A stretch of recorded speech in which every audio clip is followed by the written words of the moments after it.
Welcome to Codex History of Video Games. My name is Tyler Osby. And I'm Mike Coletta. And this week, it's a mailbag episode, baby. We're going to answer some questions, read some emails. We got the Discord channel, too, so we got a lot going on here. We do have a lot going on here. This is a very exciting time for us as far as having mail and talking about it. This is pretty big. Also, apologies in advance because I'm losing my voice, so this is just what I sound like today, okay? That's all right. You sound fine. Oh, thank you. That's very nice of you to say because I feel like I'm like just disgusting. So that's good. No, I don't think it's coming through. Okay, good. All right. So let's start with just emails. Does that sound good to you? That sounds good to me. All right. This email is from Kevin. We got it a while ago, but we hadn't done a mail. I think he just missed the mailbag last time, but here we go. Hey, Mike and Tyler. Oh, this is called Level 1 is the name of the subject line. Hey, Mike and Tyler, using your own criteria, what would you say is your favorite level 1 and why? Also, name a level 1 you would consider a historic milestone, one that made the impression on the player that a paradigm had shifted. Looking forward to hearing your thoughts. Spider Butts, Kevin. Ooh. Okay. I'm gonna talk a little bit about Super Mario Brothers 3. Ooh, that's a good one. That first level is probably the best first level. The first Super Mario Brothers has a great first level. It teaches you immediately you can't touch Goombas. You got to jump. When you jump and you hit a block, you get stuff from those blocks, right? Not every block has a coin in it. Some of them have mushrooms, right? You learn that in the first like 30 seconds of playing Super Mario Brothers. Yeah. Super Mario Brothers 3 does the same thing as first Super Mario Brothers because it doesn't assume that you've ever played a Super Mario Brothers game before. But it also quickly adds in some of the newer things that Super Mario Brothers 3 has. Like you get the leaf power up really, really quickly, and you're given immediately after you get the leaf power up, you're given enough room to do the fly thing to fly with the raccoon tail. And in order to get that leaf, you have to pick up a shell and like toss it at a question block. So that teaches you that shells can open question blocks if you hit them from the side. And that you can get super cool power-ups. And that's one of those things like people will skip over probably the first time they play because they don't know you can do that. And then you come back to it later after you're more skilled and you've maybe learned some things from playing the game that like even in that first 30 seconds of the game, you're still like getting new stuff. I think it's really, really cool. And I also think for similar reasons, the first level in Portal is like that too. Yeah. They really just... That's a really good one. Yeah. They really just show you exactly what everything does. Like you only get one portal at first. And then it's very clear immediately what happens with those portals. And then as soon as you're ready, that's when they give you the second portal, right? You play most of the game with 2 portals. But yeah, I think those are 2 really good level ones. I'm sure there's a lot of great level ones, but those are 2 ones. There are a lot of good ones. You actually took mine with Super Mario Brothers 3 because we talked about it with Elise Nor too on that episode quite a bit. How that first level was like she really explains a lot about like why that first level is so good. Mm-hmm. Yeah, so that was kind of going to be mine. Other ones like for me, a standout level in a game, and it's not really having any like historic significance or design significance, but GoldenEye 007 for 64 has a really great first level. The dam is like pretty iconic to me personally. Also, the Pillar of Autumn in Halo, that's a pretty iconic first level as well. Yeah, because you're like, the first Doom is also a great one. Yeah. They all are pretty great. Like I still play like occasionally. Tyler and I talked about this before. We played all of the Halos together, but I still occasionally just play Pillar of Autumn because it's a great level. It's super fun. Just so fun. Yeah, it's super good. So that's a really good question, though, Kevin. Thank you. Do you want to read the next email we have on here from Logan? It's a suggestion. I do. Yeah, it's an episode idea, so we're gonna throw this in the old episode suggestion pile. Logan says, "Hey there, I have an episode idea for you guys. Make an episode about the top 25 or however many you want video games of all time in retro times, of course, because you're a history podcast. Would really appreciate it if this idea turns into an episode." That's a good idea. That's like that's a big episode because you gotta make some large sweeping statements. Yeah, and that also is like. Is it you have a 25 and I have a 25? That's like we're going to be doing episodes for weeks. Are we doing this together? Because I mean, people have said that we need to do our tier list separately so we can argue more. Not argue, but like a gentleman's discussion. Yeah. Although I really hit you hard with a Sora. I think I hit you super hard with Sora. You got me. I got you right in the feels with putting Sora. What did I put Sora in? I think you made him F tier. You're like, Sora's terrible. I was like, no. He's just a conduit for all the other characters. Oh, if we're getting back into it, it's like if you want to see that, then you might be putting Master Chief at like A tier wherever we put him. That's true, because Master Chief is just a and actively gets worse as the series goes on. He's just there to be an avatar for the player, which is fine, but it doesn't make him a good character. Anyway. No, it's fine. We can move Master Chief down if we want. If I can have Sora still in my if I could still put Sora in the F tier. You actually told me that he gets a lot more going, and we haven't. He gets a little better later on when Also, we do need to keep going on Kingdom Hearts 2. We took a little break and haven't come back to it. You took the words right out of my mouth, Tyler. That was my next thing. Okay, so now those were the email parts of it, which is good. We got less emails because our Mailbag Discord channel is popping off a little bit. Mm-hmm.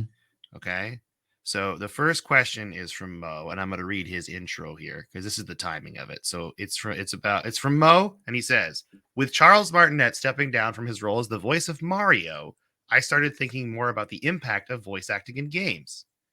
I listened to the new Mario voice in the Mario Wonder preview video, and it definitely sounds a little bit off. They haven't announced who Martinet's replacement is, but I noticed a few of the Wahoos sounded a little bit Mickey Mouse-ish. I wonder if the new voice of Mario is Brett Ewan, the current voice actor for Mickey Mouse. Question: what are some of your favorite video game voices, either the character or the voice actor? This is a really good question. Well, the first thing that comes to mind, so I think I got to give it, is David Hayter for Solid Snake. It's a good voice. That's a really good voice. Yeah, that's the most iconic voice, and it still bums me out that they replaced him in Metal Gear Solid 5. Even if they replaced him with Kiefer Sutherland, who is also a pretty good Snake voice, except he doesn't sound like David Hayter, and therefore he's terrible. Mm-hmm. Agreed. I agree with you. Mine, my first one, because I constantly reference it all the time, is Rex from Mass Effect. Rex. Shepard, Rex, Shepard. I love Rex. I love Rex so much. It's just the person who did it nailed it. I don't know who did it either. I feel bad that I can't give their voice actor recognition for how good that is. But Rex in Mass Effect is amazing. Also, Arthur Morgan from Red Dead Redemption 2 is really good. It's just a great voice acting the whole way through. I love Arthur Morgan's character. What about? I think is it Ashley Johnson that does Ellie in Last of Us? That's really good. Oh, anything Jennifer Hale does. Yeah, anything. Especially Shepard in Mass Effect. Since you started talking about Shepard, I was like, oh, we got to talk about Jennifer Hale. Yeah, that's really good. I would also say too with Baldur's Gate 3, like every voice actor in Baldur's Gate 3 crushes it. That's one thing that carries that game is the voice acting so good from everybody. Yeah. It's so good, especially the dog and the owl bear. Those are two of my favorites. But I would say too, I'm going to say Master Chief's voice is pretty iconic as well. Yeah, that's an iconic voice. I need a weapon. That's good too. And Cortana, which is also Jennifer Hale, right? That's Jen Taylor. Yeah, Jen Taylor. Never mind. Yeah. Sorry, messed up my Jen voice actors there. Don't tell anybody. But yeah, those are two. There's so many good ones, but those are probably the top off my head. I would say if I had to do a number one, it's going to be Rex because I keep saying Rex all the time. Shepard. Yeah, I love it so much. But did you have any other ones? If it counts, Mark Hamill's Joker, because he does that. I mean, I know he did that originally in the animated series, and then but Arkham games, Arkham Asylum, I think that counts. That counts great. I think he's great, and I think in Arkham Origins also Troy Baker did a really good job of taking his place. I don't know. I guess maybe they just had less money for voice actors because. Didn't he just kind of say he was done being the Joker, Mark Hamill? Well, he did it in Arkham Knight right after that. So. Yeah. So I think it must have been a budget thing for Arkham Origins. For Bruce Wayne, you could say, oh, well, his is a younger Bruce Wayne. We wanted a younger sounding person than Kevin Conroy. I guess that's fine. For the Joker, though, Troy Baker just did a perfect Mark Hamill impression, and he didn't sound like a younger Joker. You're just like, Troy Baker must not be as expensive as Mark Hamill, which, I mean, Mark Hamill is Mark Hamill, so. Yeah, Mark Hamill. I mean, he's not cheap, probably. He's Luke Skywalker. You can't be cheap. Do you want to read this next question from Squirrel Mancer? Yeah, let me find it here. Okay, so what What's your thoughts on the strange trend of games getting hate from alt-right groups who think they are woke? Some examples of this are the recent Starfield release and 4chan's homophobic parody game of Goodbye Volcano High, which is a great game, by the way. I have not played I Goodbye haven't Volcano played. High or any homophobic parodies of it. Yeah, Um, I haven't played the 4chan game, but I have played Starfield, and it's just such an insignificant piece of the game. It's just such a small thing, just giving people pronouns. You can just pick the pronouns. It is in the yeah, character creator. It shows up one time, and people lost their mind over it. Who cares? Like, it's great. yeah, It's in there. It's representation. It's good. It should just be in the game, and that's the way the world is. I'm sorry, that's the way it is now. Like, yeah. and There must be like a contingent of people who get riled up by like because there's the people that get riled up online for sure.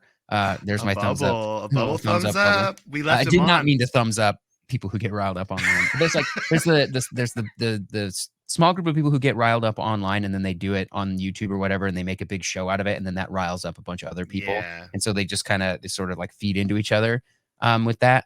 I don't think it's that big. I think they're just loud. Um, yeah. and I also don't care about their opinions. Like, Mhm. yeah, if you're getting mad over pronouns in Starfield, like, find like nice life, you know? Like, you if that's all you have to get mad about, those are the things you're choosing to get mad about. Like, you must have a pretty decent life. Yeah, right. Also, it's just like it makes people. It's nice to have people feel represented in a video game. Yeah, Why is that upsetting to people? yeah, Also, I do agree with you. I would say a majority of this is people on social media looking for attention. yeah. That's what it really is. Because I actually had a question about stand up comedy from someone in the Discord recently that was like, what do you think about people like going like super right wing? And I'm like, I'm going to tell you, in my experience, and this is just me watching comics that I know and I've met that I've seen do this, it is attention seeking behavior. It is like I'm trying to get a new niche because I've lost something and I'm trying to get up again. Like that's Yeah, what it is. And I really think this is very similar. It's like I can get a viral video going if I talk about the pronouns in Starfield. Like yeah. that's Yeah, where they're going. exactly. And I think there's like so there's the people who consume that media that make it go viral. That sucks. That's a problem. And I think the people who make that media, I'm not going to say they're being disingenuous and like they truly don't believe this, but they're making a video for attention. Like I think there's like they do believe in it. They just ham it up big time for the Mhm. audience. Oh, there was a guy Um, that was like screaming about it. Like there was a yeah, and video it's that just was like, dude. like, how could you get this angry about something this tiny? And the funniest part is you really never see it again in the game. Like you Yeah, don't which ever see the pronouns in the game. You just select it one time.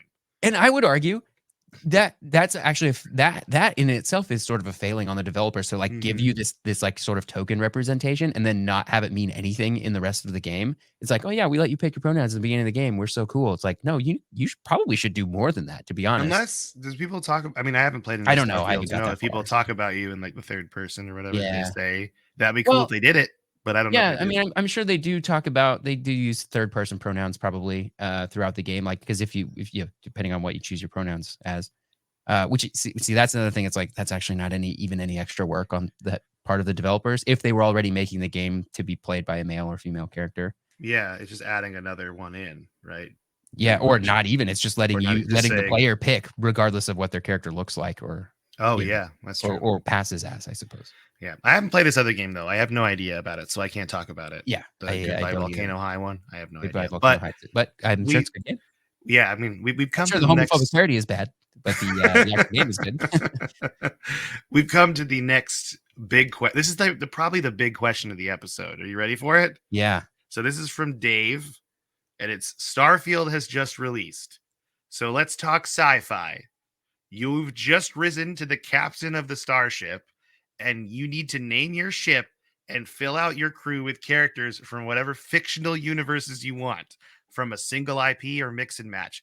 Who do you take on your maiden voyage to the stars? Add or subtract positions as you see fit. We left them all in there. Okay. So the positions are your ship name, you have your first mate, you have your pilot, you have your weapons specialist, you have your chief engineer, your science officer, and your medic. So you have all 7 of those positions to Okay. fill, and you are the captain. So I think we should go back and forth and just start with our ship names. So what ship name are you going with first? Oh man, I'm really This was bad at like hard. naming stuff in this way. I usually will just because in most games like it doesn't matter what you name something and you hardly ever even see it. Well, you So could I just name just your sort of favorite ship. You could just be like the start, yeah. So Normandy or I usually end up just whatever. be like, it's Serenity, you know, and like then that's it, and we just like I just move on because it doesn't end up mattering that much. So I don't think that hard of it on it. So name Serenity, sure, why not? Nice. I went creative with it. So Tyler and I have a mutual love of a song called Chattahoochee by Alan Jackson. It's just, Great song. I'm not a big country music guy. The song just slaps. The Okay. song's And just that's good. Hey, a good song's a good song. I'm a not a good, huge country music guy either, but good yeah. song's a good song. Good song's a good song. Also, the music video is hilarious because it's just like the most 90s music video in the world, and we love it. And there's a talk in the song about how he settles for a burger and a grape snow cone. So I have named my ship the Grape Snow Cone. I'm really taking this seriously, as everyone can tell. All right. So who do you have as your first mate? First mate, I got to give it to Riker from Star Trek: The Next Generation. There's going to be a little bit of a theme here. Yeah, I had Riker as well because Riker to me is the best first mate of Yeah, anything I've ever seen. And the best number one. I think it's okay if we have the same ones for one. That's my only duplicate, I think, between you and I, though. Okay. It's just that. So that's fine. Riker, Star Trek: The Next Generation, he's the best. Okay. Yep. Your pilot. Well, I have two pilots because I think you need to have a pilot and a co-pilot. Okay. Even airplanes have two pilots. I can't imagine starships that only have one. Okay. I pick Ortegas from Strange New Worlds, Star Trek also, and Wash from Firefly. Nice. That's good. That's really good. I only have one pilot, and I'm just going to say his name and see if you know who he's from. Okay. Captain Stephen Hiller. Do you know who that's from? No, I'm not familiar. Have you seen the hit movie Independence Day? Not in 20 That's years. Will Smith's 25 character years. from Okay. Independence Day. He's a great pilot. Okay. And he has so many good. The Welcome to Earth, punching an alien in the face. Yeah. So I have chosen Will Smith's character from Independence Day as my pilot. Okay. I feel what's weird is I was like, think in your mind of like famous pilots from movies and video games, and that just popped up. That's And the I'm like, first well, one. if it went with that, we're going with that. So I know there's a lot of them, but I was also thinking about like Anakin Skywalker, like because pre him Oh, becoming, yeah. because he's a really good pilot. Yeah. So you know what? Maybe he's my co-pilot. It's him and then Will Smith from Independence Day. All right, I'm writing it down. It's the two of them since we did two.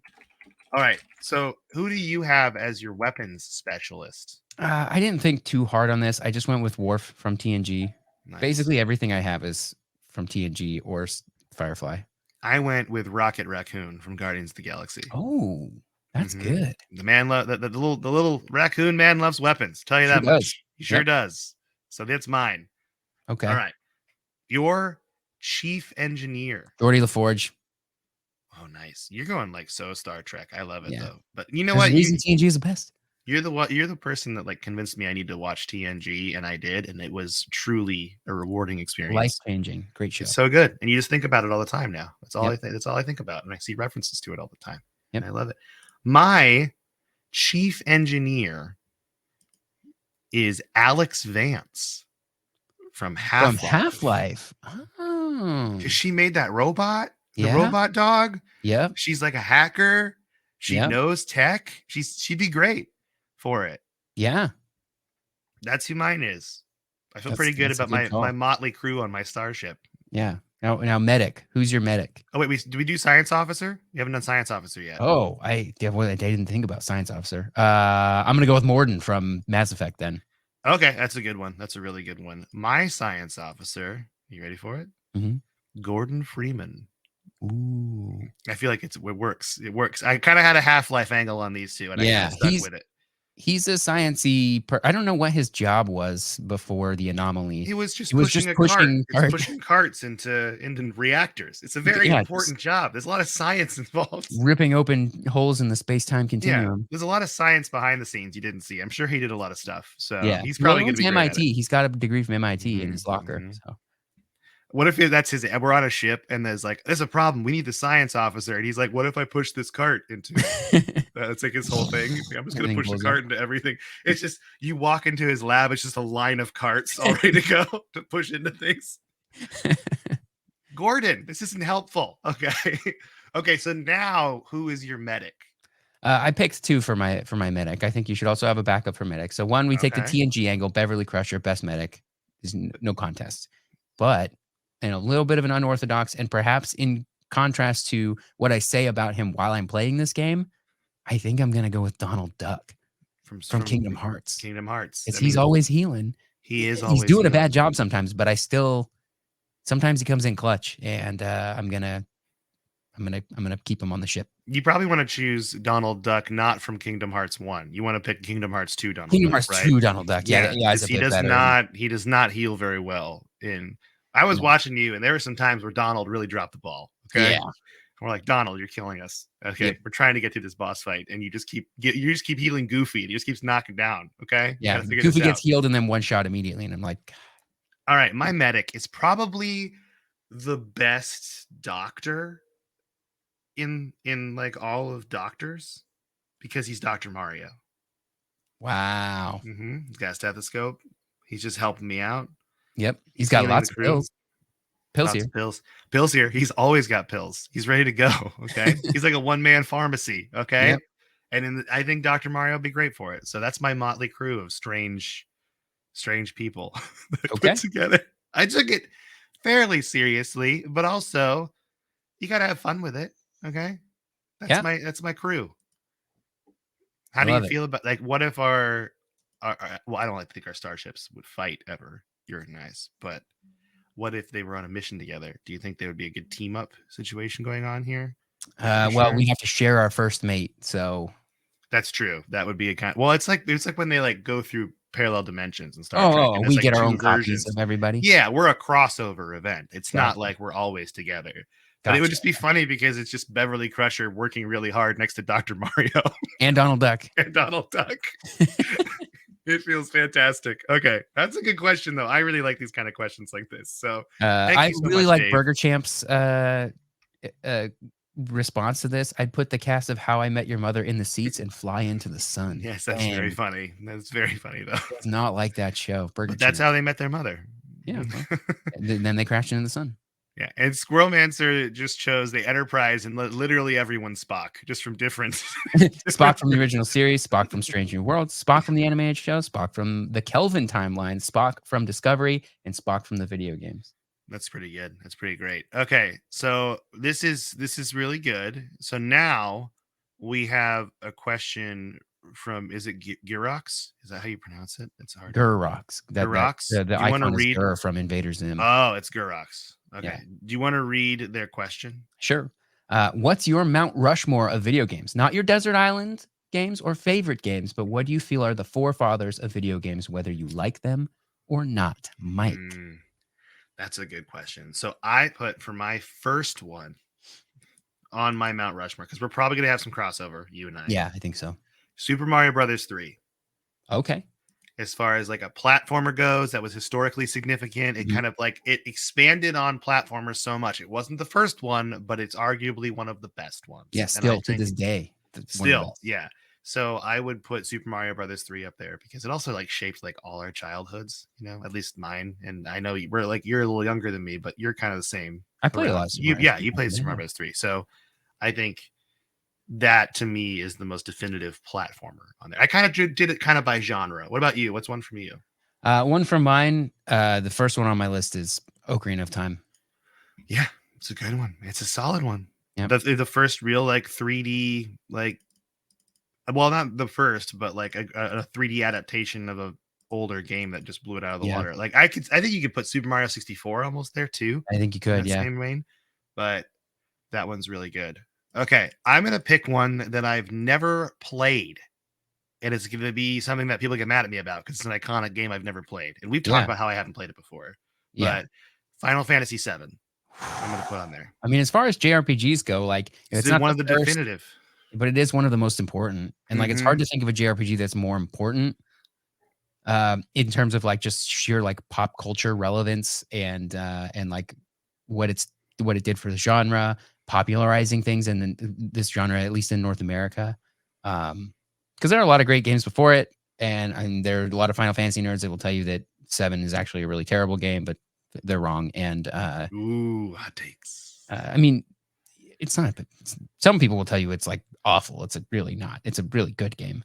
Ooh, lukewarm It takes. yeah, it gets overshadowed a little bit in terms of well, I wouldn't say overshadowed, but like 8 and 9 were they looked better. Like 7, yeah, 7's rough with the cube hands and the pizza feet and The pizza feet and cube hands and pizza feet. If we yeah, ever get t-shirts made, let's have cube hands and pizza feet be on there. Well, actually, yeah, I think the first t-shirt would have to be spider butts, probably. yeah, That's our definitive. That's our call sign almost in a way. yeah. So But you should play 7, and I would watch you play 7 on stream sometime. You gotta do that. You I, gotta play Metal Gear.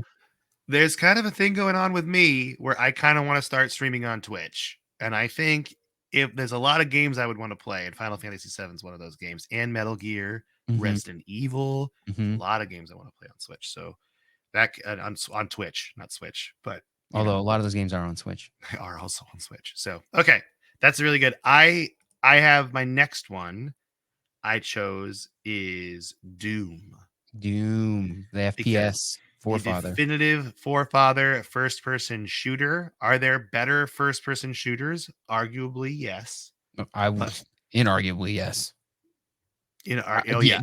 I would not.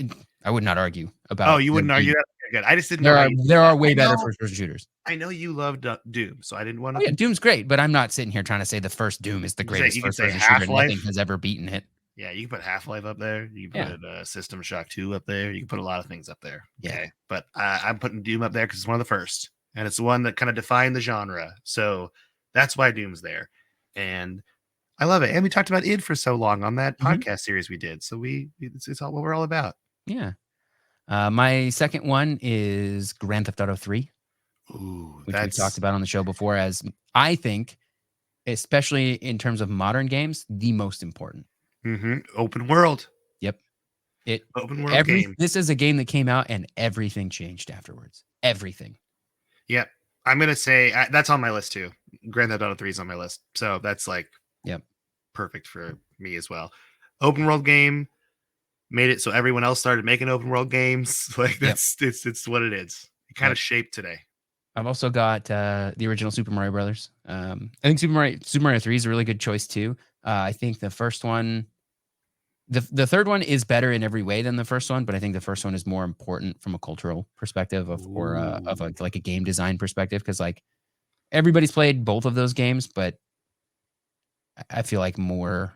It's just the first one was just more. I mean, you got the iconic warp zones. You got like a bunch of Yeah. stuff in there. I mean, you got it's the first you see Mario as the hero that's not with Donkey Kong, Mm-hmm. but in his own game. That's not Yeah. a bad. I mean, there's no wrong answers here. I Yeah. think we can all agree. So that's my cool. third one. Do you do all yours? I did all of mine. So Okay. yeah, My I had last one. Go ahead and do Then yours. my last one then is Pong, because first It's game. a classic. Yeah, I don't know what you put on Mount Rushmore for Pong that like represents Pong. Like maybe Just two a paddles and a paddle with a ball. ball. Maybe, yeah, Maybe just like a screenshot. And but it's 3D. So it's like a square, and popping out of it are two paddles and a ball in the middle. yeah. There you That's go. how I do it. Yeah. Yeah, yeah. Aesthetics, So yeah, I had Super Mario Brothers 3, Grand Theft Auto 3, Doom, Final Fantasy 7. That was my Mount Rushmore of video games. You want to say yours again? Yeah, Ocarina of Time, Grand Theft Auto 3, Super Mario Bros, and Pong. Nice. Awesome. Okay. So that was a very good question, Girox. Thank you so much for that. Okay. So we're scrolling down. All right.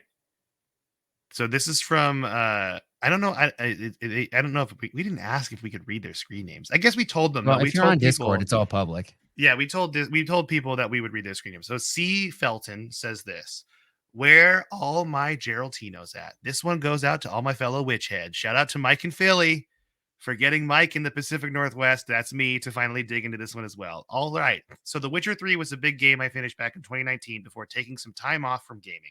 Just the base game and Hearts of Stone first DLC until today when I started Blood and Wine. This is, by the way, like 5 days ago. So good for you. Very recent. Mm-hmm. Definitely took a little bit to get to the controls again. Combat was absolute chaos for a solid half hour, but it's a good fit for me right now as I try to get a little more traction with playing some bigger games, in quotes. Which brings me to a discussion question. As you go through different phases in your life with gaming, Are there times where you can struggle to gain traction to tackle bigger games in general? Similar to my experience, the more I read, the more I find my capacity for reading expands. But when getting back into reading or gaming after some time off, it feels more like I'm trying to build more momentum with. I know Mike has mentioned his desolate years post Oblivion and pre Fallout 3, but I also wonder if Tyler has ever taken time away from gaming and or another hobby can relate. Thanks for the continued inspiration to play on. P.S. On that note, I have completed 4 games this year, off the top of my head, a meager number in comparison to some, but 400% more than I have accomplished and completed in the last 3 years combined, and there's still time. Mm. So, have you taken a break, Tyler? Have you ever taken a break from gaming? There are certainly times in my life where I play less than others. I think kind of depends on if I have some other projects that I'm working on. Usually, when I take time away from gaming, it's because I have some other like tech project I'm working on. Sometimes I get a bug and I will do like program a thing. Like when I remember a couple of years ago when I was making that bot that would record our plays in League of Legends. That one I didn't play very many games. I was making that because when I had free time, I was just kind of working on that. Although it was very video game adjacent, so maybe that It's doesn't funny count. how coding takes up so much time. Yeah, it It's so really much does. time. And it's also because I'm not good at. I'm not. This is not my career. I just was doing it as a hobby, so Hey, I'm not Auto good at it. Pogbot site's still up. It's still there. Yeah, You know, and you can see I was plays. successful, You and did it. I'm not. It's not my career, but it was fun. You made it, and I linked it to the website. It all worked. It was Yeah, pretty cool. We did it it. was pretty sweet. Yeah, it doesn't run anymore. Or there've been times where I've been like, I spent a lot of time putting together like a little home server, full of just stuff that I use at home. And I didn't play very many games in that time. I have found myself less attracted to like really long and large games Mhm. anymore. Um, I wouldn't say it's because I don't have time. But it is the time that I do have, like I'm not trying to just like kill time with those larger games, and a lot of times those larger games are just like it's a lot of like repetitive grinding, which can be fun and like soothing and like turn your brain off. I just want to chill, right? I get that. I feel like I want some more novelty. So like when a game comes out and it's like 6 hours, I'm like, yes, that's awesome. Some people see a game that has 500 hours of gameplay in it and they go, yes, dude, that's what I want. I want to play this game for 500 hours. I'm probably not playing that game. I'm turning Yeah. that game off. I want to play the 6 hour, like condense everything into like a small time period and then let me kind of move on. But I feel that way more and more with Game Pass too, because now it doesn't feel like I need to have this for games that are on Game Pass. I don't feel like I need to have this like, oh, I need to get a certain amount of time out of this game for it to be worth it. It's like, no, actually, if you give me a 3 hour game like Cocoon, which I'm going to play soon, that's fine. I'm not even mad that it's so short. I'm kind of happy it is because I can move on to the next thing. And so sometimes I have more time than others and I have a little bit more patience for longer games. I did play Persona 5 a few years ago. That's a really long game. That was a long game. You were playing that for a while. I remember that. That was like Yeah. a long haul. Yeah, and I took breaks from that. So yeah, so like the only games that I have that are like I really just want to show up and turn my brain off is like Destiny, which I haven't really played in a while. Me too. It's been a long time since I played But that one I've spent hundreds and hundreds of hours on, but mostly just because like it was like it was a thing to do. So I don't know. What about you, Mike? Well, I've already talked about my breaks at length. So, but it was really that time in college when I just didn't really play games. And then Fallout 3, and then I got an Xbox 360, and I started playing games again. It was wonderful. And that's kind of what sparked it back for me. But I did feel that way. I actually had a mutual friend of ours, actually helped me play the game. We played it together, and he was like my co pilot on the side while I played it. It was really fun. That's So, fun. yeah. Shout out to Jared. We're shouting out Jared right now. Shout out to Jared. Shout out to Jared. Okay, but yes, Give him it some was balloons. Maybe the balloons yeah. will happen. Oh, There it is. oh, I thought it was just gonna be one balloon, and I was like, "That's beautiful." Just one solitary balloon going up, like the It balloon, because it was red. Okay, so we got 2 more questions. You want to hit us with Squirrel Mancer's next question? Yeah, let me find Squirrel Mancers. This is Okay. going to be controversial, I think. Yeah. If you had to erase one of your top 5 played games this year from existence, which one would it be and why? And now I think this question actually has 4 parts, Mike. Okay. I think there's both game you played that came out this year, game you played that did not come out this year, and then there's game you want to erase because it was so good you want to play it again, or game you want to erase because it was so bad you don't want to think about it ever again. Okay. All right. So let's start easy mode. Game we want to erase because it was so bad and we never wanted to be played it and wasted our time. I Duke don't Nukem have that. Forever. Duke Nukem Forever. Although it's hard with that too because it was I, such a funny experience. yeah. When we were playing it together, it was like fun. But then when I tried to beat it on my own without you being there, it was like so painful. And I remember beating it on stream because you guys were playing a game and I'm like, I'm gonna beat Duke Nukem Forever. I'm streaming it. Here we go, like on Discord. And it was just such an uneventful ending to a game. And it just, yeah, I would delete Duke Nukem Forever from existence. That actually covers game that was bad, game that Did not come out this year. did not come out this year, and also like I'm including game that was bad because I wish it didn't come out, so they actually tried to do a different remake of it. Because I don't think Mm. it needed a remake necessarily. The time had kind of passed, but we've talked about it before, and there's other people that have brought this up. But a Duke Nukem game where he is this politically incorrect action hero trying to exist in modern times would be very interesting, I think. Yeah. Yeah. That would be a funny, Mhm. like meta commentary game, probably. Yeah, but what about you? What's the game you want to delete for because it was so bad? You know what? So I don't have any games I want to delete that are so bad because when I play a game and don't like it, I You don't keep stop. playing it. Mhm. I don't play it enough to hate it enough. You know what I mean? Like I just stop playing it and I just forget about it. And it kind of any game I played that was so bad enough for me to forget, I don't have to delete it because I did. I already forgot it. But you gotta delete one.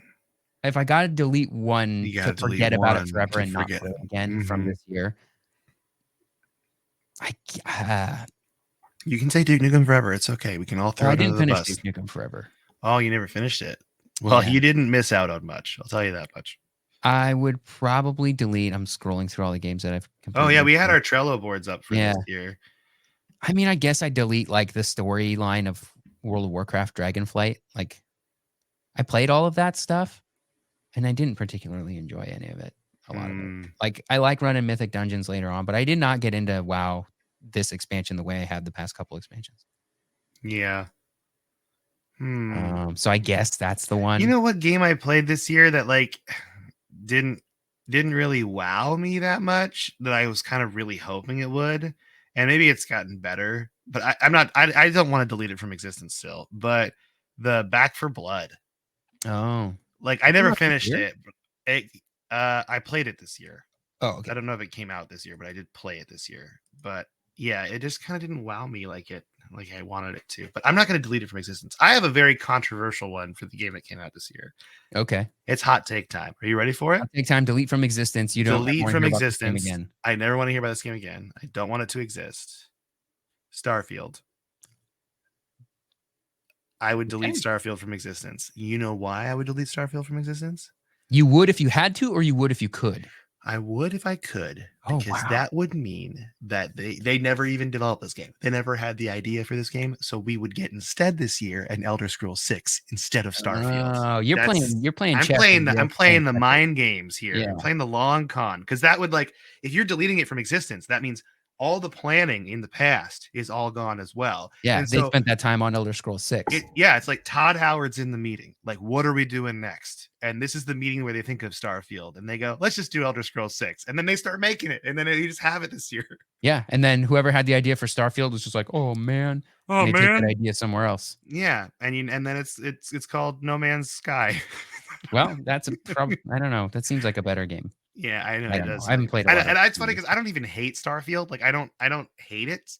I'm enjoying it for what it is.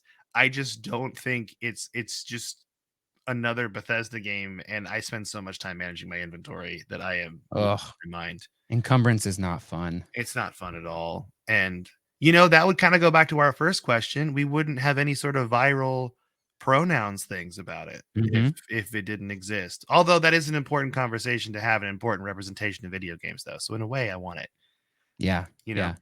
I also Uh, I want to just clarify something because I realized earlier I said who cares earlier when I talked about the pronouns. I didn't mean who cares as in who cares about your pronouns. Your pronouns are important. That's like a thing. That's important. It's yes. who you are, it's your identity. I was saying who cares in the context of you are picking a small, tiny piece of a video game to make a big deal out of it. Yeah, it's like just let That's it be. yes, that Is is not really it. what I'm not talking about. That pronouns or who cares, because you should care about what someone wants to be called, because it's a person and a human being, and you should care about them. So there's Mhm. that. All right, just to clarify something.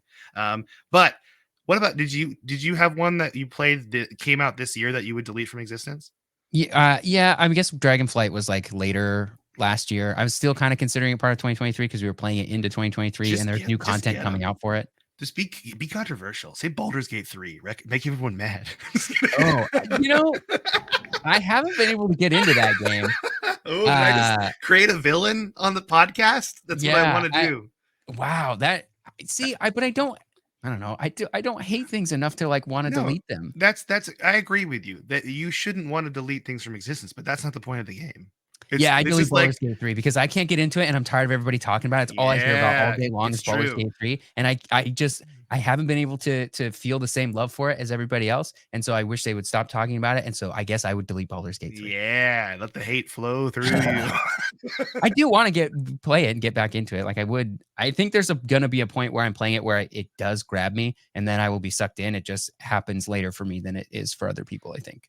Yeah, this is And it's like sort of when keeping me from moving forward.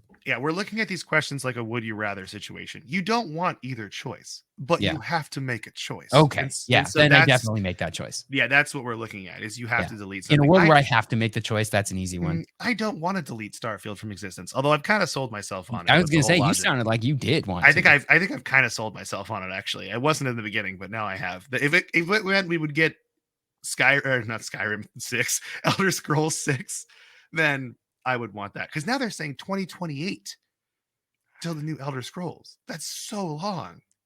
It's gonna be nearly 20 years between Elder Scrolls. I'm gonna be 40.